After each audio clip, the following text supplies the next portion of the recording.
Hey there. So today, I want to explore an idea that is, well, pretty much all around us, even if we don't always notice it, and that's software quality. We're going to look at how we can see it, how we can understand it, and yeah, how we can even measure it.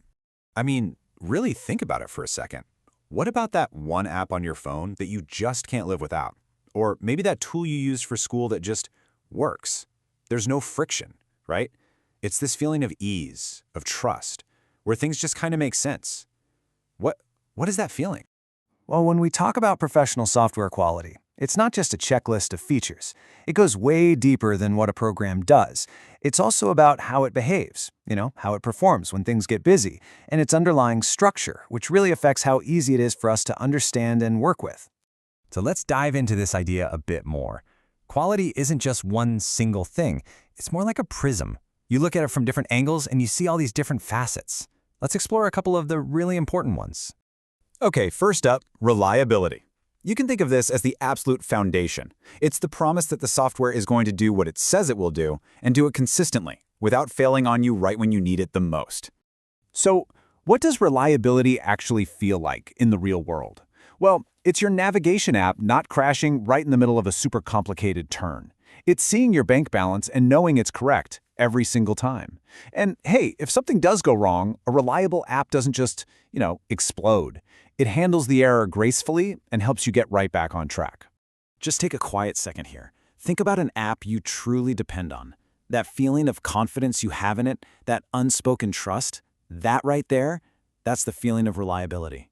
All right, next up, there's usability. And this is all about the human side of software. It's about how easy it is to pick up and use, and whether it feels like it actually respects your time and your attention. Usability is that kind of magic feeling you get when you open a new program, and you don't even need the instructions. The buttons are just where you'd expect them to be. The flow from one screen to the next feels totally logical. It's intuitive, almost like the software was designed specifically for you. And now, think about just one small detail. Maybe a clever shortcut, a helpful little hint, or even a simple icon that just clicks. That one little thing that shows you someone was really thinking about your experience. That is usability in action. So that feeling of trust you get from a reliable app, or that sense of ease from a usable one, how do you build that on purpose? I mean, for the people creating the software, they can't just rely on gut feelings. They need a way to actually see these qualities, to track them. They need a way to measure them. And that, my friends, is where a software metric comes in. It's actually a pretty simple idea. You just find a characteristic of the software that you can objectively measure, something you can count or time or track. It's all about turning that abstract feeling of quality into a concrete number you can look at. This slide here shows exactly how we can bridge that gap between feelings and facts. See, on the left, you have the external quality. That's what you, the user, experience. And on the right, there's an internal measure that a developer can actually track. So that feeling of reliability, that can be measured by something like the probability of failure. Performance can become response time in seconds, and usability can be measured by the time it takes to learn a task. It's a way to translate our human experience into data. Now, there are two main ways to gather these numbers.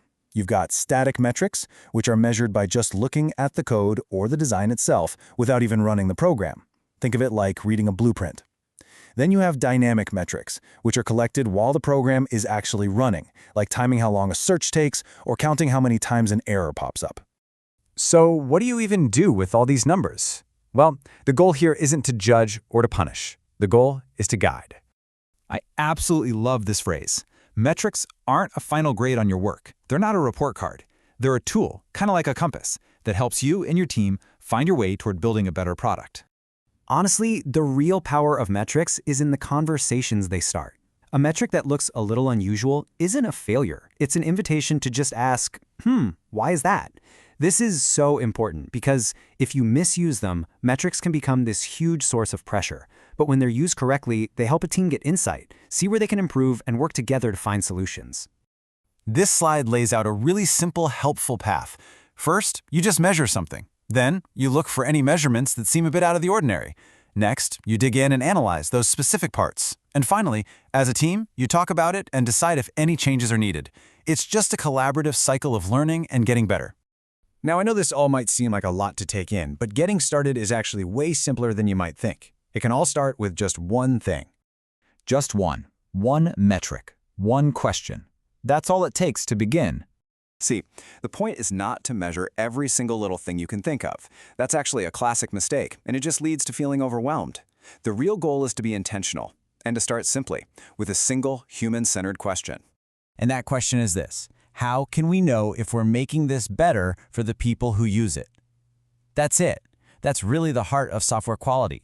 Metrics are simply the tools that help us answer that question with more than just a gut feeling. They help us answer it with care and with actual evidence. In the end, that's what this is all about. Building software with quality in mind, really thinking about its reliability, its usability, its overall feel. It's a way of showing care for the person on the other side of the screen. Thanks so much for joining me on this little exploration.